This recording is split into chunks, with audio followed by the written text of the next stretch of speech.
On the morning they fired me, I was holding the very thing they thought they owned, the thing they'd built their empire on, the thing they assumed I had quietly forgotten about. 28 years of loyalty, gone with one HR form and a half-hearted apology. They thought I would walk out with my cardboard box and my dignity in shreds. But that was the moment they made the biggest mistake in the company's history. Because the patent they'd built their $680 million flagship product around, the algorithm they thought belonged to them, the backbone of their entire market dominance, it was never theirs. And they had just given me the perfect legal reason to take it back. I didn't say a word when HR delivered the line they'd clearly rehearsed: "Your position is being eliminated effective today." I didn't argue when my boss didn't even show up to say it himself. I didn't flinch when the new COO, the one who'd been here for barely 2 years, said with a smug, polished smile, "It's nothing personal." Nothing personal. Sure. 28 years of building every system they relied on.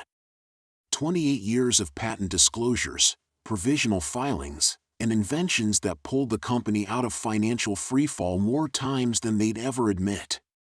28 years of absorbing stress so the executives could gloat on stage at tech conferences. They thought I'd go quietly. I left with my box, my badge turned in, my footsteps silent. Not a single person realized that the entire time, inside my coat pocket, was a certified, time-stamped document that would change everything, a document they'd ignored for years, the reversion clause. A clause they thought would never matter. A clause that said, if the company terminates my employment without cause, full rights to the intellectual property I personally authored revert to me within 30 days. They wrote it. Their lawyers approved it. I drafted it 25 years ago when the company was tiny, desperate, and grateful. And now they had activated it with their own arrogance. I drove home, sat at my kitchen table, and sent one email, not angry, not emotional, just factual. As of today's termination, the IP reversion clause in contract #472B is in effect. All rights pertaining to patent group 14A, including the adaptive predictive mesh algorithm, revert to me at 12:01 a.m. pending transfer documents attached. Please coordinate with legal. 5 minutes went by. Then 10. Then my phone exploded. First the CTO. Then legal. Then my boss, suddenly very available. Then the COO, who had apparently just learned he'd fired the wrong person. I didn't pick up. By noon, they were panicking. Without that algorithm, half their product line became unusable. Their service contracts would be void. Their licensing deals would dissolve. Their competitors would have a field day. And the upcoming shareholder meeting, where they'd planned to show off my technology, was now a live grenade. They tried to negotiate. They tried to guilt trip. They tried to threaten. They even tried to imply I misunderstood my own contract. I forwarded everything to my attorney. By the end of the week, the company's value slid so fast analysts thought it was a glitch. Their biggest clients noticed something was wrong when system updates stalled. And the press, who loved a scandal involving tech giants, started digging. Then came the best moment of all. Their largest rival called me. Not with a job offer, with a partnership proposal. A licensing deal written on my terms, with a guaranteed royalties percentage that made my old salary look like pocket change. They didn't want to own the patent. They wanted to work with the person who created it. They valued the inventor, not the institution. I signed with them 3 weeks later. The original company tried to sue, of course. They dragged everything into court, waving their arms, insisting the patent was theirs. That I was acting in bad faith. That the clause was never meant to be used. The judge needed 30 seconds to dismiss their argument. The contract was ironclad. They'd terminated me without cause. They'd triggered the clause themselves. And just like that, decades of their dominance evaporated. The headlines were brutal. Stock price, down 62%. COO, resigned to pursue other opportunities. Board, scrambling. Customers, fleeing. Patent, legally mine. And me? I sat in a sunlit office, my own, running a small, focused innovation firm on my own terms, licensing my algorithm to companies who treated me with respect instead of entitlement. Every morning, I walked into a space built by my own hands, powered by my own invention, protected by my own foresight. They fired me after 28 years. And I took back what was always mine. The board meeting where it all finally snapped wasn't dramatic at first. It wasn't even loud. It was quiet in that sterile, corporate way, white walls, polished metal, the faint hum of the HVAC. I was presenting quarterly projections, same as I had for decades, when my boss, Victor Hale, cut me off mid-sentence. "Actually, Mark," he said, smiling without warmth, "we won't be needing you to handle this anymore." I paused, thinking he was introducing a shift in responsibilities, a reorg, maybe, or a transition plan. But then he glanced at HR, who was already reaching for a folder. 28 years. And he didn't even have the decency to wait until after the meeting. He said words I'd heard said to others but never imagined directed at me: "Your role has been reevaluated. Today will be your final day. Security will escort you out." I didn't breathe for a moment. It was surreal, like watching someone else's life collapse through a pane of soundproof glass. I'd sacrificed weekends, birthdays, vacations. I'd come in early and left late. I'd built the product line that had kept this company alive. And Victor, a man who joined 5 years ago and had never created a single thing, was firing me like I was a temp who overstayed lunch break. But as he smiled, waiting for me to crumble, I felt something shift inside me. Not rage. Not humiliation. Clarity. Because Victor made one mistake, one enormous, career-ending mistake. He thought he owned the patent. He thought the company owned the patent. He thought I believed the company owned the patent. But I didn't. I never had.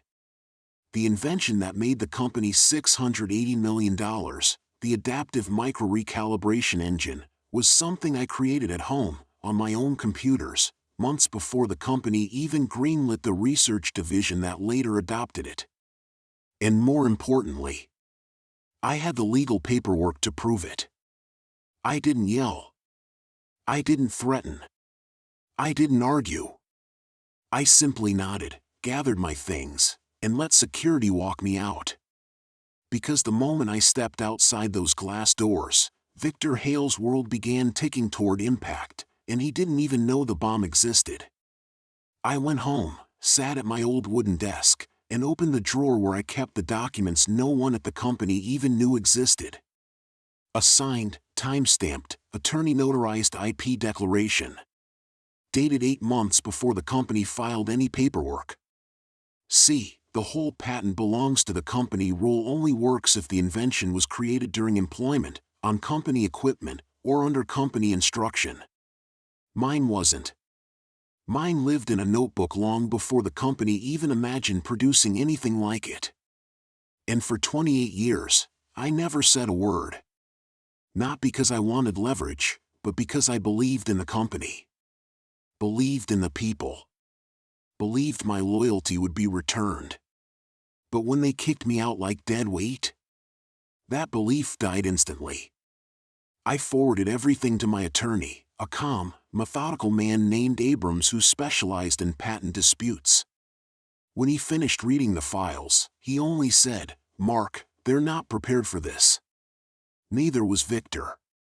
The first shock hit 3 weeks later, when the company's legal department received our formal notice: cease all use, development, licensing, manufacturing, and distribution of the micro-recalibration engine. Effective immediately. That engine powered everything: their flagship product line, their newly signed government contracts, the upcoming IPO valuation projections. Without it, the company wasn't worth a tenth of what their glossy investor deck claimed. Victor tried to bluff. He sent a snide email to my lawyer: Mr. Dalton was employed by us when the invention was commercialized. We own all rights. Abrams replied within the hour: Mr. Dalton was not employed by you when he invented and documented the technology. See attached. We will not warn you again. Then we sent them what they hadn't expected: a certified forensic timeline analysis proving the invention predates my employment contract.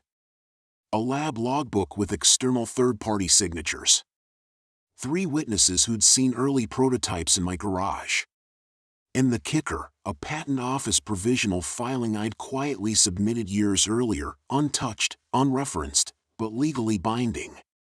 The company had nothing. Absolutely nothing. And that's when Victor panicked.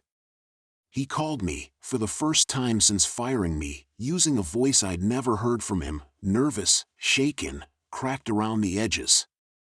Mark, let's be reasonable. Maybe we can negotiate something.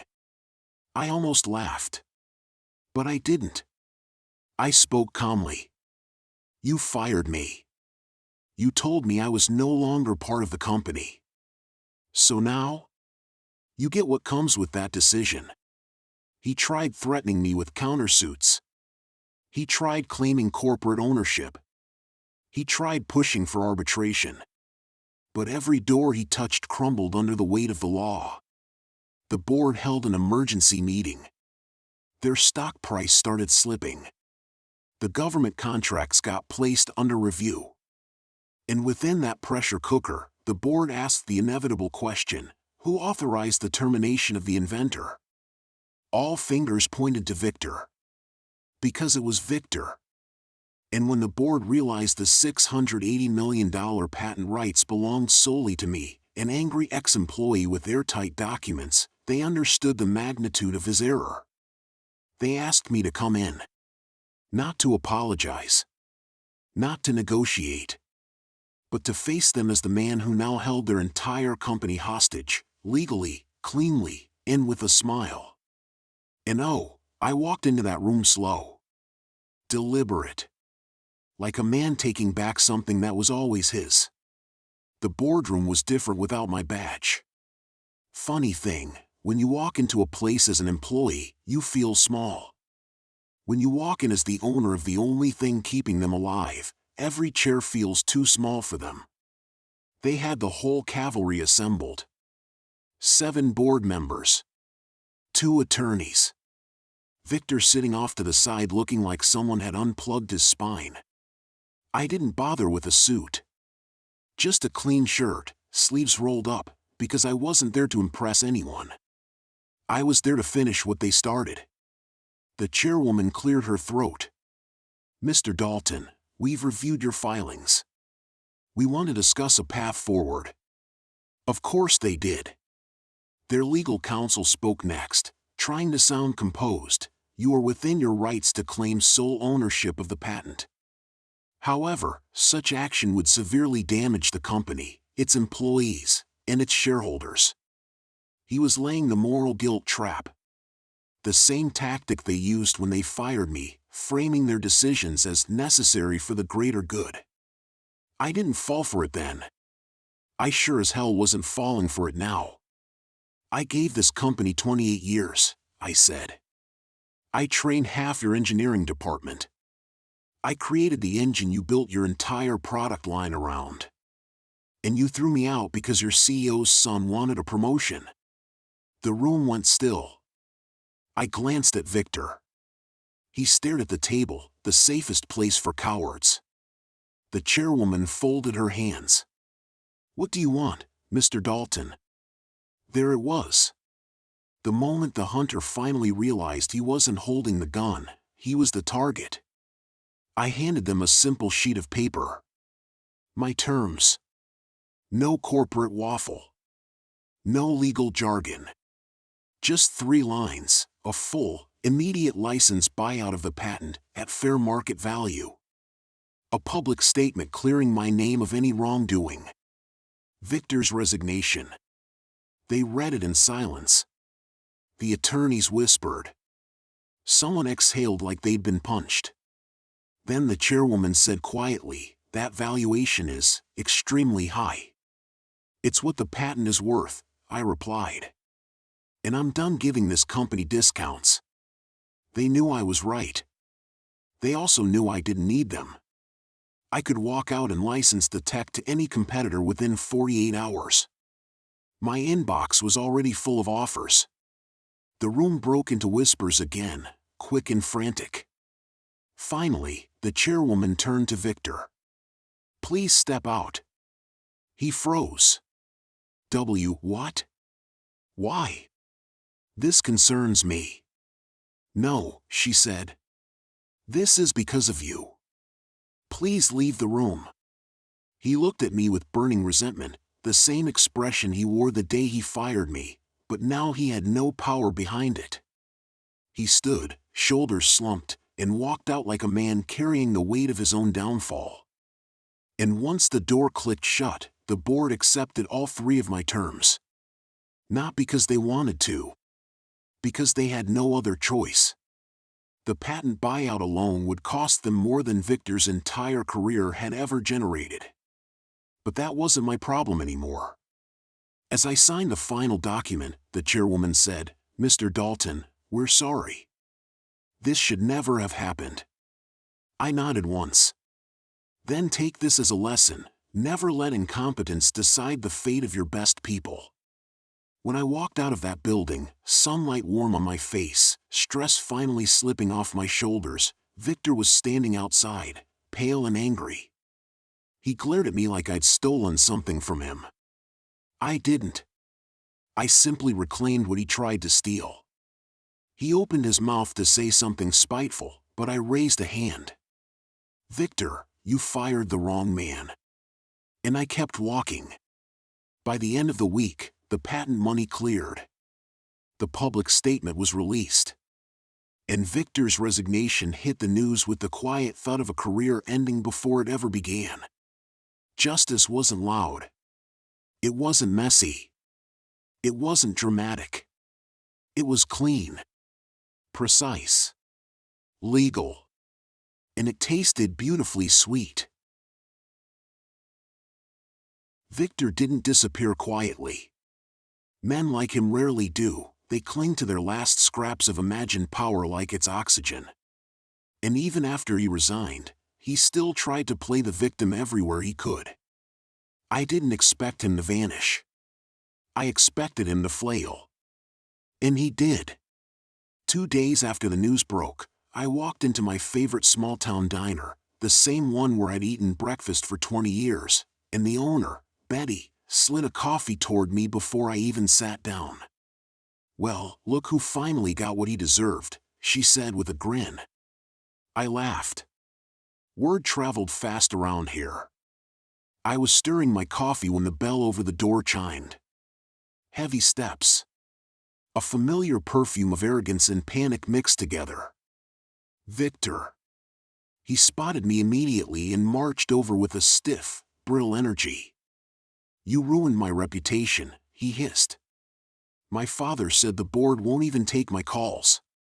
Do you know what you did to me?" I set my spoon down calmly. "Victor, you walked into a house you didn't build and started kicking out the support beams. The collapse was your own doing." His jaw tightened. "You could have handled this privately," he said. "You didn't have to embarrass me." "Victor," I said, "you fired me in a conference room full of interns. You tried to strip my pension. You told HR to push me out fast because you wanted my title. You set the tone. I just responded with the law, something you never bothered to learn." He blinked, and for a moment, I saw it, the realization that he wasn't defeated by me, he was defeated by his own shortcuts. "You think this is over?" he asked quietly, but his voice trembled. "Yes," I replied. "For me, it is. For you, It's just beginning. And I meant it. Because while Victor had spent years climbing ladders other people built, he had nothing to fall back on now. No patent. No position. No respect. No allies. Just a last name that was suddenly more weight than advantage. He muttered something under his breath and stormed out. The bell jingled behind him like it was mocking the whole scene. Betty walked over with a plate of pancakes.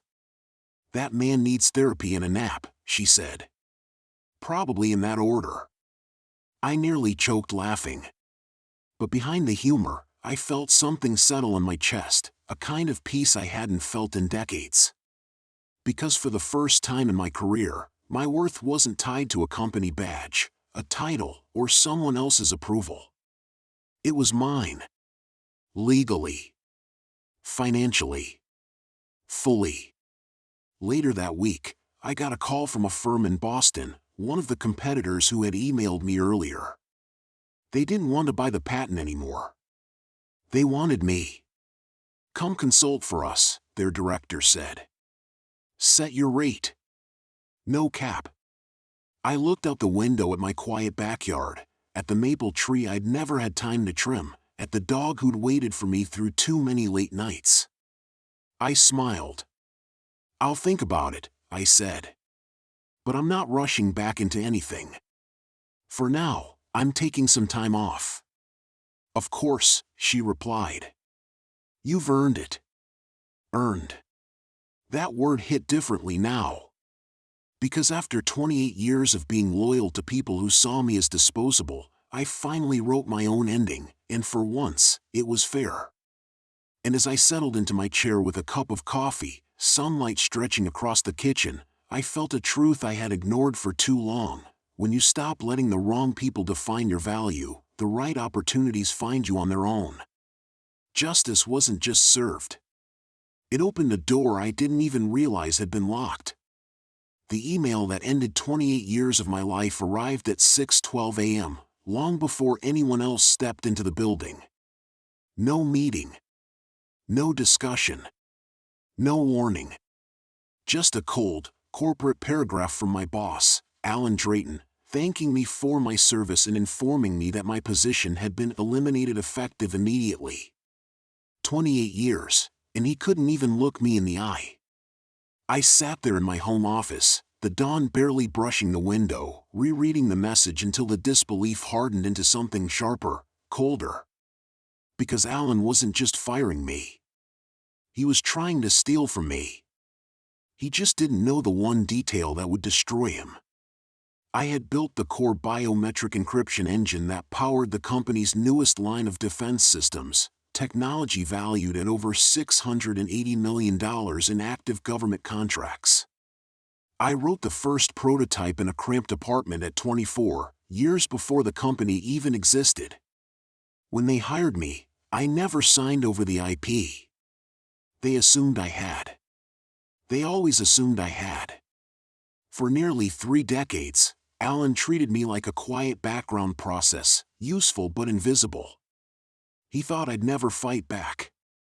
He never imagined I had ironclad documentation, notarized archives, and a federal patent issued solely in my name long before the company touched a line of code.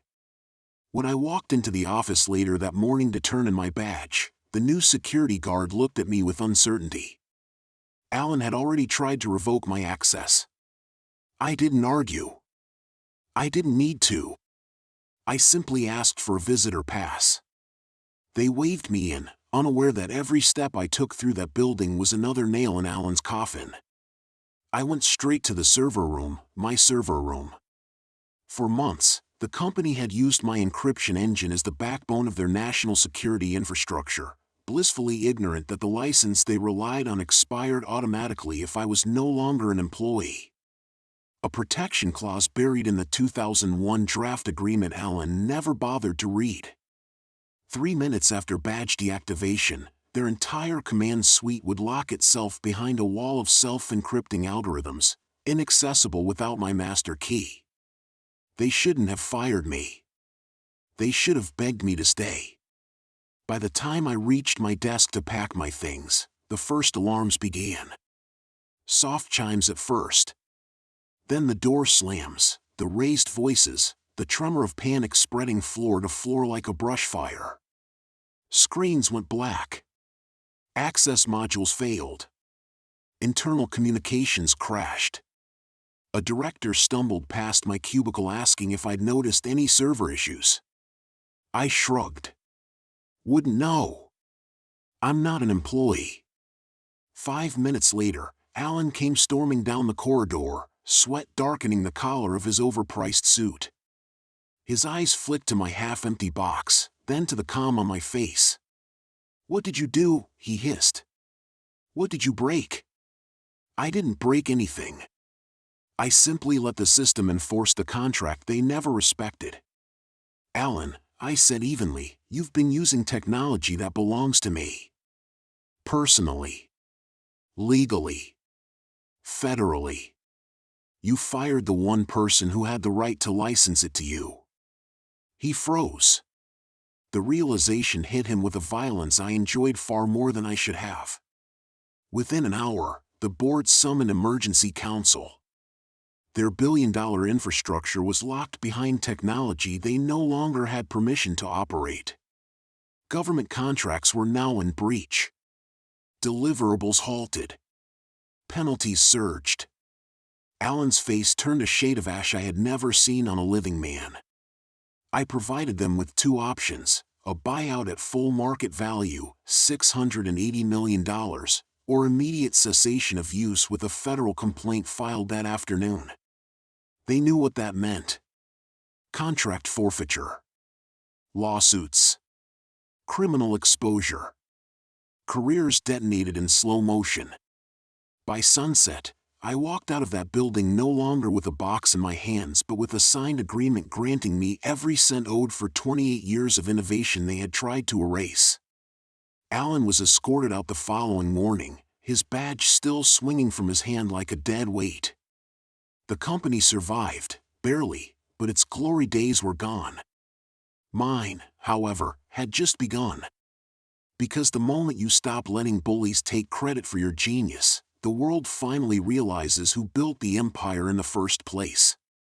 The funny thing about revenge is that people assume it's loud, slamming doors, screaming matches, burning bridges in a blaze of catharsis. Mine wasn't loud. Mine was quiet, clean, and federally enforceable.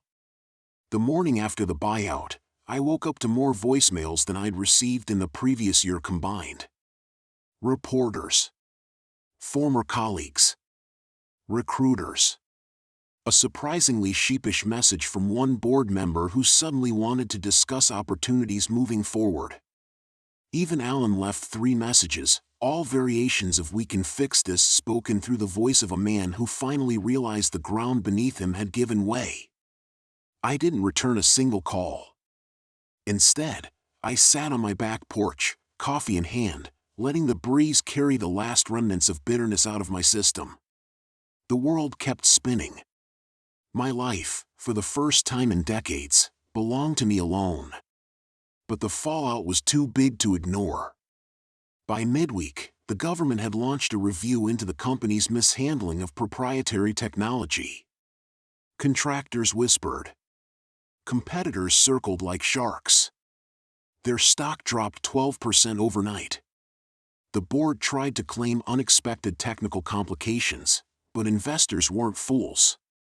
Everyone knew someone had made a career-ending mistake, and that someone was Alan. Rumor had it he tried to blame me. Rumor also had it the board shut him down before he finished the first sentence. A week later, I crossed paths with one of the engineers from my old department, a sharp kid named Nadia. She found me in the parking lot of a grocery store, practically vibrating. "They're furious," she said, eyes wide. "They said they didn't know you owned the patent. Alan swore you signed everything over." I snorted. Alan never read the paperwork. He assumed compliance was the same as consent.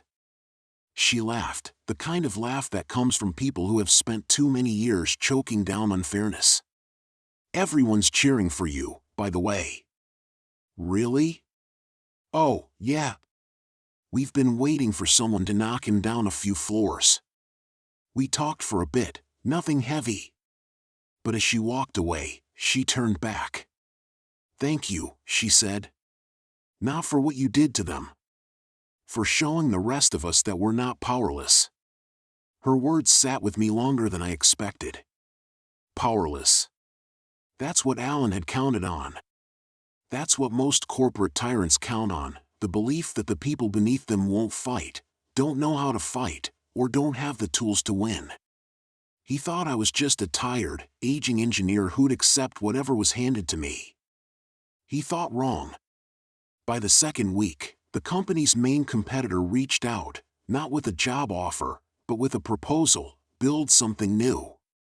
With full funding. My terms. My timeline. My ownership. I considered it. Old instincts told me to jump in, get back to work, keep the momentum going. But for the first time in my adult life, I didn't rush. I told them I'd think about it. I told everyone I'd think about it. Because suddenly, I had something more valuable than money, revenge, or recognition: time. Time to breathe. Time to remember who I was before late-night deployments and crisis meetings. Time to figure out what I wanted, really wanted, not what the company wanted from me. A few nights later, I took a walk through my neighborhood. Quiet street. Porch lights glowing. A life I had barely lived because work had swallowed everything around it. Halfway down the block, I realized something strange. I felt lighter. Not triumphant. Not vindictive. Just free. That's when the truth settled in. Alan didn't destroy my career. He freed it. He thought firing me would push me into obscurity. Instead, it pushed me into the future I should have built for myself years ago. And as I stood under that streetlight, listening to the hum of a world no longer weighing on my shoulders, I understood the final chapter of this revenge story wasn't about him losing. It was about me finally winning. The real end didn't come with headlines or lawsuits or boardroom whispers. All of that had already run its course. The end arrived in the quiet, unremarkable moments that followed. 2 months after the buyout, I was sitting in my garage, the same place where I built the first prototype of the $680 million patent everyone fought over, and I realized I wasn't angry anymore. The resentment, the betrayal, the humiliation, it had burned itself out, leaving something softer behind. Perspective. I didn't lose 28 years to the company. I built 28 years of expertise, credibility, and innovation that belonged to me, not them. Alan firing me didn't strip me of value, it exposed his own blindness to it. In the end, the company stabilized, though smaller and humbler. Alan never returned. Word was he'd taken some time off to focus on family. That's corporate language for no one will hire you right now. The board patched contracts, rewrote policy, and scrambled to rebuild trust. Some of my old coworkers reached out to tell me the environment had improved, quieter, calmer, less fear-driven. That meant more to me than anything. But the biggest shift was internal. I woke up one morning and realized I didn't miss the office. I didn't miss the deadlines or the politics or the meetings that should have been emails. What I missed, and what I chose to carry with me, were the people who worked with integrity, the moments where creativity sparked out of thin air, the pride of solving a problem no one else could crack. That part one kept. I eventually accepted the competitor's offer, not as an employee, but as a partner. My terms. My ownership. My timeline. They didn't need my patent. They wanted my mind. And for the first time in my life, that felt like enough. One evening, as the sun dipped behind the trees and the garage lights flickered on, I looked at the old prototype on the workbench. The wires were outdated, the casing scratched, the entire device primitive compared to what came after. But it was mine. The beginning of everything. The reason I had leverage, freedom, and a future no one could take away. I ran my fingers along its surface and laughed softly. In the end, I said aloud, "You saved me." Because the truth was simple, Alan thought firing me would bury me. But all it really did was uncover who I had been all along, the person who didn't need the company to succeed, only the courage to walk away from it. And that, more than revenge or justice or money, was the sweetest ending of all.